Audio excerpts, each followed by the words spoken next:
In July 2025, two things were true at the same time.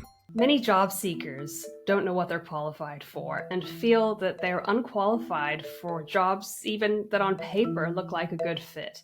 First, 13.3% of unemployed Americans had never held a job before. Not between jobs, never started. That is the highest that number has been in 37 years, higher than during the Great Recession, when the entire economy was on fire. Gen Z college graduates face an intimidating job market. 2025 saw over 2 million undergraduates earn their degrees, and most of them are struggling to find work. Second, in an international survey conducted that same year, 98% of HR leaders said they are struggling to find talent. And in the same survey from the same companies in the same month, 89% said they are actively avoiding hiring the generation standing outside their door. Two claims, same economy, same month. They cannot both be fully true. So the question is not, why won't this generation work? The question is, what happens inside a company between the moment it posts a job and the moment it says, we can't find anyone? Start with the explanation everyone reaches for first, because it is the easiest one. Maybe this generation just does not want to work. Maybe the applications are bad, or maybe the standards have dropped. That would be a tidy answer if the data agreed with it. It does not. 22-year-old Michael Macaluso just earned his degree in mechanical engineering from the University of Connecticut. You all good? But this summer, he's back helping manage his hometown pool. He hasn't found a job in his field despite applying for nearly 200 positions. For the first time since the government started tracking this in the 1990s, the unemployment rate for recent college graduates has climbed above the unemployment rate for the country as a whole. Not equal to it, above it. The one credential that was supposed to put you ahead of the pack is now, statistically, putting you slightly behind it. And it is not just graduates. Since the start of 2024, entry-level job postings have fallen by 29 percentage points globally. Yet throughout that same period, headlines kept insisting the labor market had never been stronger. I don't want to work anymore because I'm working every day very hard and I never had money. The realization that I just don't want to work anymore. Why is it so hard to find a bloody job? I've been looking for 3 months and I've had one interview. Out of all the places I've applied, I've had one interview. So apparently nobody wants to work anymore, which has been something I've seen gone around. If it were a motivation problem, an entire generation somehow got less motivated at the exact same moment the credential itself stopped working. That is not a character trend. That is a timing problem. So here is the actual mystery. If the jobs are genuinely there, why does every specific measurement of the entry-level market point the other way? Hi, my name is Jenna Jackson. I'm from Ardmore, Pennsylvania, in the suburbs of Philadelphia. This job market is like the craziest that I have ever seen. I was frustrated just with how my job search process has been going. I haven't quantified how many applications I've applied to. It would be a little depressing, I feel, at this point to quantify it. But it was definitely in the hundreds at least. The word entry level still gets used. It still gets posted, and it just no longer means what it says. LinkedIn ran its own numbers on its own postings and found that 35% of listings labelled entry-level required 3 or more years of experience. Not a fringe case, roughly 1 in 3. And here is what that produces. According to Indeed's hiring data, workers with 10 or more years of experience now make up 30% of all applications to entry-level roles. The single largest group applying for the jobs meant for people just standing out. Hi, my name is Eliza, and this is a day in the life of an administrative assistant. I have a camera crew follow me around. It's really cool to have a job where it will change day to day. I never know what to expect, and it always keeps me on my toes. I'm an administrative assistant for SMUD, which is a utility company in Sacramento. Follow me today as I support another department, meet with my team, and do various admin duties around the office. To be fair to those applicants, this is not always desperation. Indeed's researchers point out that plenty of occupations, teachers, aides, administrative assistants, and home health workers simply do not have a higher rung to climb toward. People stay classified as entry-level for their entire career, not because they failed to advance, but because the ladder itself only has one step.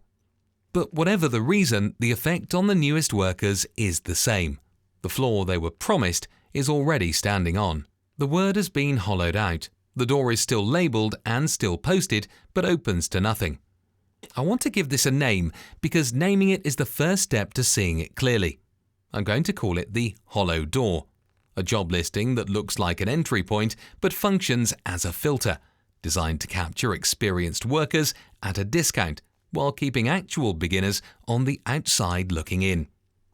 Ask any company why entry-level hiring dried up and you will get the same one-word answer before you finish the question. AI. Layoff announcements skyrocketed toward the end of 2025 as generative AI and economic tightening pressure corporations to restructure their workforces. Many companies are cutting costs by trimming middle management and, in certain industries, eliminating entry-level roles that can be replaced by AI. 1/3 of employers in a global survey of over 600 recruiters, more than half of them recruiting for Fortune 100 or Fortune 500 companies, say they are already replacing entry-level jobs with AI. A separate survey of business leaders found that by 2027, nearly half expect to eliminate entry-level hiring at their company entirely. Here is the problem with that story. MIT's own research center studied hundreds of generative AI projects inside real companies and found that 95% of them failed to produce any measurable financial return at all. Not underperformed, failed. No impact on profit or loss whatsoever. Guys, it's an interesting change. We've heard about people struggling to find jobs, but according to recruiting firm Robert Half, hiring numbers for some companies are jumping back up. They found that about 1/3 of companies are bringing back workers to help with the workload they thought AI could handle. It comes as major companies have been investing millions into implementing AI in the workforce. So, what happens 6 to 12 months after a company cuts a role and blames the robot? Increasingly, they hire someone back. Analysts at Gartner now project that half of all companies that eliminated jobs for AI reasons will be rehiring for that same work by 2027. Robert Half found that 29% already have. This has a name inside the industry. People are calling it the AI Boomerang. Is an AI takeover inevitable? Why did Ford fire, then rehire 300 of its engineers? Why did IBM dump AI for humans? Is AI too costly for Microsoft? And how long will AI boom last? Commonwealth Bank of Australia reversed 45 job cuts in 2025 after its own leadership admitted the assessment behind them was wrong.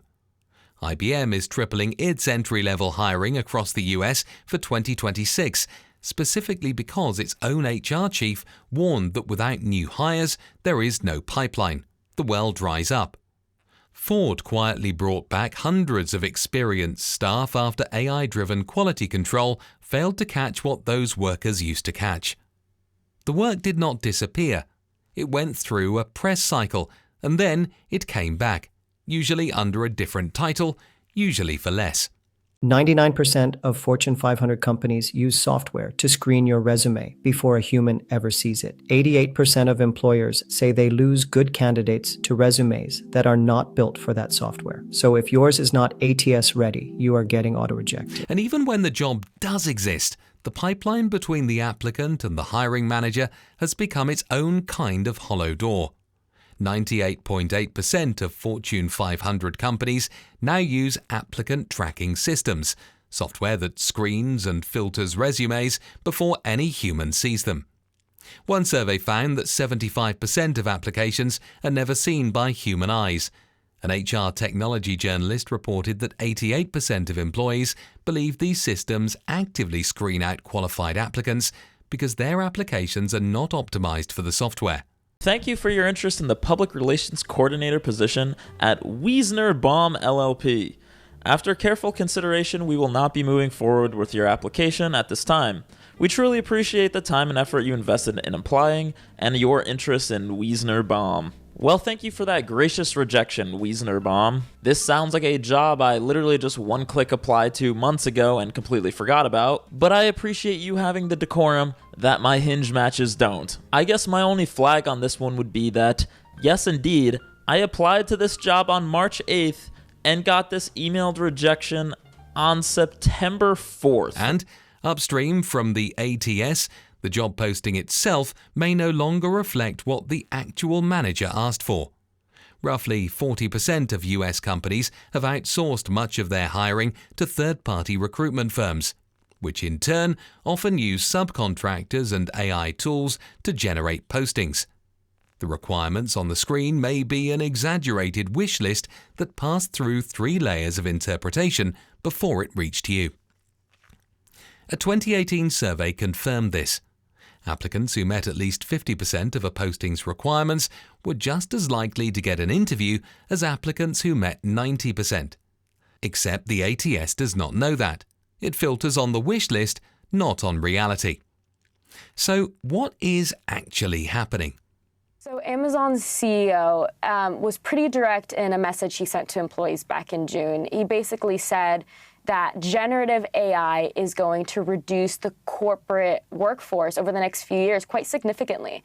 And that doesn't mean they're not going to hire anyone new. They're still going to bring in people to teams that are maybe a little bit more AI heavy. Entry level was not eliminated.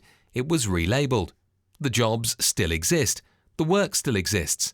But the door that used to lead from no experience to some experience has been removed and replaced with a door that requires experience to open. And who benefits from keeping this confusion in place? At Duolingo, the CEO has said pretty much the same thing. They're AI first now. They already cut contractors. They're striking employees.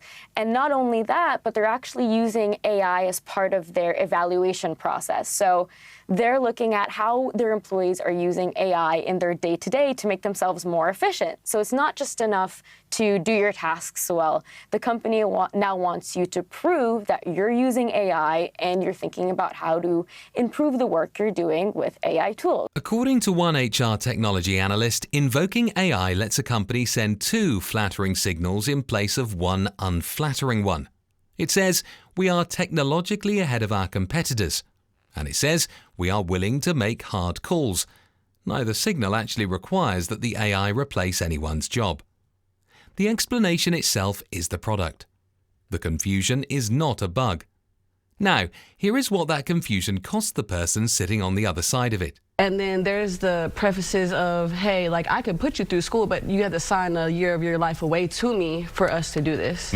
So it also comes with a lot of thread connected to it. So to end the day of running a team, running a store, and making sure you meet your quota so I can keep my job, yeah, I'm gonna go in my car and, on the way home, go home, find a way to relax. Even though it's not the healthiest, I don't condone it, but it's just what's been the new normal for Gen Z now at this point. In one 2025 workplace survey, roughly 7 in 10 Gen Z workers reported at least one symptom of burnout. Separate research from Deloitte found that peak burnout now hits this generation at age 25. For the average American worker, that peak does not arrive until 42. 17 years early. Not because the work is harder than it used to be, because the search for the work has become its own unpaid, unending job, and you are expected to smile through it. So, I want to say something directly, because most people in this position are not hearing it from anywhere else. I do not believe that AI should or can truly replace an artist or a playwright, but it has been increasingly used to do so in several cases. And so for me, it is a growing political and ecological concern. If you have sent 200 applications and heard nothing back, or heard back from 3, you were not wrong about what was happening to you. The system told you it was your fault, that you did not network enough, that your resume was not optimized enough, that you should have learned to code or not learned to code, or done an unpaid internship, or somehow had 3 years of experience for a job that by definition should not require any. It was not your fault. The door was hollow. The hollow door is not a conspiracy. It does not require anyone to be lying. It requires only that no one be incentivized to tell the truth. Companies save money by hiring experienced workers at entry-level pay. HR departments save time by letting software do the filtering. Executives signal competence by invoking technology, and the person standing at the door, resume in hand, decree on the wall, doing everything they were told to do, is left wondering what they did wrong. The answer is nothing. The door was never going to open. It was built that way. You are not the problem.